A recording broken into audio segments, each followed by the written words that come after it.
Hi అండి. Green chilli chicken pulao చేస్తున్నా.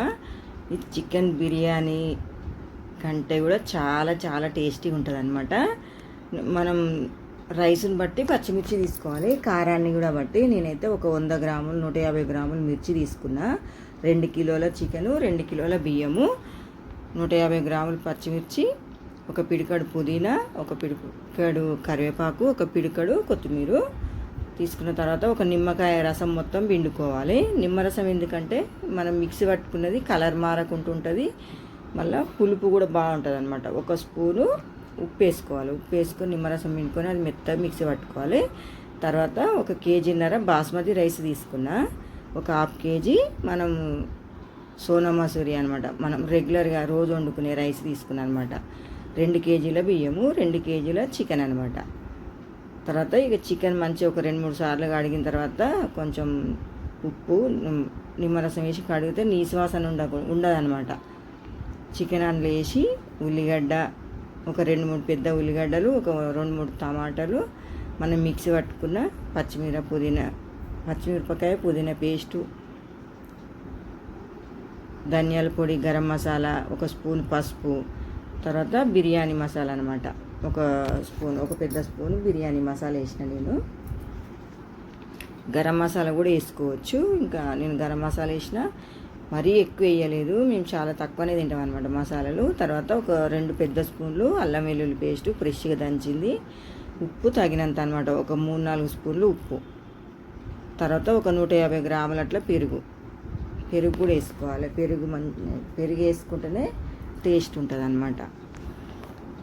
పెరుగు వేసిన తర్వాత బాగా ఒకసారి మిక్స్ చేసుకోవాలి. మనం ఆ పేస్ట్ అంతా చికెన్కి పట్టే అంతవరకు మంచిగా కలుపుకోవాలన్నమాట. 1 నిమిషం 2 నిమిషాల పాటు మంచిగా కింది మీదికి కలిపితే మసాలా అనేది చికెన్కి మంచిగా పడుతుంది అనమాట. బాగా కలుపుకొని ఒక 10 నిమిషాల తర్వాత కొంచెం మనకు సరిపోయేంత ఆయిల్ పోసుకోవాలి. ఒక 2-3 స్పూన్ల ఆయిల్ పోసిన నేను. ఆయిల్ కూడా తక్కువనే పోసిన అనమాట. ఆయిల్ పోసుకున్న తర్వాత మళ్ళీ ఒకసారి బాగా మిక్స్ చేసుకోవాలి. చికెన్ టేస్ట్ అయితే చాలా చాలా బాగా వచ్చింది. చికెన్ పులావ్ అనమాట, గ్రీన్ చిల్లీ చికెన్ పులావ్. మంచిగా కలుపుకున్న తర్వాత పక్కకు పెట్టుకొని 1 గంట సేపు పక్కకు పెట్టేసుకోవాలి. అది మ్యారినేట్ అయితే మంచిగా ఉంటుంది అనమాట. తర్వాత ఒక హాఫ్ అన్ అవర్ వండుతాం అనగా హాఫ్ అన్ అవర్ ముందు బియ్యం కడిగి పెట్టుకోవాలి. బాస్మతి రైస్ కదా, ఒక హాఫ్ అన్ అవర్ ముందు కడిగి పెట్టుకుంటే సరిపోతుంది, లేకపోతే ఇరిగిపోతాయి అనమాట రైస్ అనేది. తర్వాత చికెన్ ఉడుకుతుంది అనమాట. 1-2-3 సార్లు కలుపుకోవాలి పొయ్యి మీద పెట్టి. ఇంకా మనం ఎసరు ఇట్లా ఏం పోయాం కదా, అందులోనే వాటర్ అనేది బయటకు వస్తుంది అనమాట. నీళ్ళన్నీ బయటకు వచ్చేసినాయి కదా, ఒకసారి కలుపుకోవాలి. చికెన్ ఉడకాలన్నమాట. ఒక 80% ఉడికిన తర్వాత వాటర్ పోసుకోవాలి.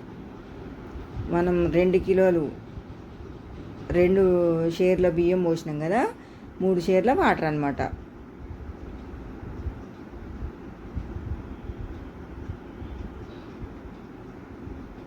షేరుకు షేరున్నరనమాట వాటర్. 3 షేర్ల వాటర్ పోసి ఒకసారి కలుపుకోవాలి. మొత్తం కలిపి ఉప్పు చూసుకోవాలన్నమాట, సరిపోయిందో లేదో. కొంచెం తక్కువైందనమాట ఉప్పు, 1 స్పూన్ అంతా ఉప్పు వేసిన నేను. మళ్ళా ఇప్పుడే చూసుకోవాలి ఉప్పు అనేది. ఎసరు పోసినాక చూస్తే మనకు తెలుస్తుంది అనమాట. ఇప్పుడు ఎసరు బాగా మసులుతుంది కదా, ఎసరు బాగా శెల మసిలినాకనే రైస్ వేసుకోవాలి. వేసుకుంటే పొడి పొడిగా వస్తుంది అనమాట అన్నం అనేది. రైస్ వేసుకోవాలి. ఇంకా రైస్ వేసుకున్న తర్వాత కలుపుకోవాలి. ఒకసారి బాగా కిందికి మీదికి కలిపి మూత పెట్టుకోవాలి. మూత పెట్టుకొని చెల ఉడికే వరకు హై ఫ్లేమ్ పెట్టుకోవాలి. ఇప్పుడు ఉడుకుతుంది కదా, మళ్ళీ ఒకసారి మధ్యలో ఒక 2 సార్లు కలుపుకుంటే సరిపోతుంది అన్నం అంతా, రైస్ అంతా ఉడికేటప్పటికి. ఊరికి కలిపితే కూడా బాస్మతి రైస్ ఇరిగిపోతాయి అన్నమాట. ఇప్పుడు బాగా ఉడుకుతుంది కదా, ఇప్పుడు ఒక్కసారి కలుపుకోవాలి. ఇంకా ఇప్పుడు కలిపి మీడియం ఫ్లేమ్ పెట్టుకోవాలన్నమాట. హై ఫ్లేమ్ పెట్టొద్దు, ఎసరు అనేది తక్కువ అయిపోయింది కదా. మీడియం ఫ్లేమ్ పెట్టుకుంటే మంచిగా ఉమ్మగిలుతుంది అనమాట అన్నం అనేది. ఎసరు అంటే వాటర్ లేకుండా దగ్గరికి మంచిగా పొడి పొడిగా వస్తుంది అనమాట. కొంచెం ఈ కారం సరిపోతుంది అనుకుంటే ఇట్లనే తినొచ్చు, లేకపోతే నేనైతే మళ్ళీ సపరేట్గా ఒక 1/2 kg చికెన్ వండిన అనమాట. ఇక మాకు పర్ఫెక్ట్ సరిపోయింది. కొంచెం స్పైసీనెస్ తక్కువైంది అనమాట, ఇక చికెన్లకు సరిపోయింది. ఒక 2-3 స్పూన్లు నెయ్యి వేసుకోవాలి, పైనకి వెళ్ళి నెయ్యి వేసి మూత పెట్టుకోవాలి, స్టవ్ ఆఫ్ చేసుకోవాలి. ఇక చూసిర్రు ఎంత బాగా వచ్చిందో పొడి పొడిగా అన్నము. ఇంకా కొంచెం సేపు అయితే పొడి పొడిగా వస్తుంది అనమాట. ఇప్పటికే పొడి పొడిగా వచ్చింది, కొంచెం ఉమ్మగిలాలన్నమాట. స్టవ్ ఆఫ్ చేసిన నేను, ఒకసారి కలుపుకొని ఇక మంచిగా ఇట్లా అనుకొని మూత పెట్టుకుంటే ఒక 5-6 నిమిషాలు ఆగితే మంచిగా పొడి పొడిలాడుతూ వస్తుంది అనమాట అన్నము. ఇక తింటున్నాం అనమాట. ఇప్పుడు టేస్ట్ అయితే చాలా చాలా బాగా వచ్చింది.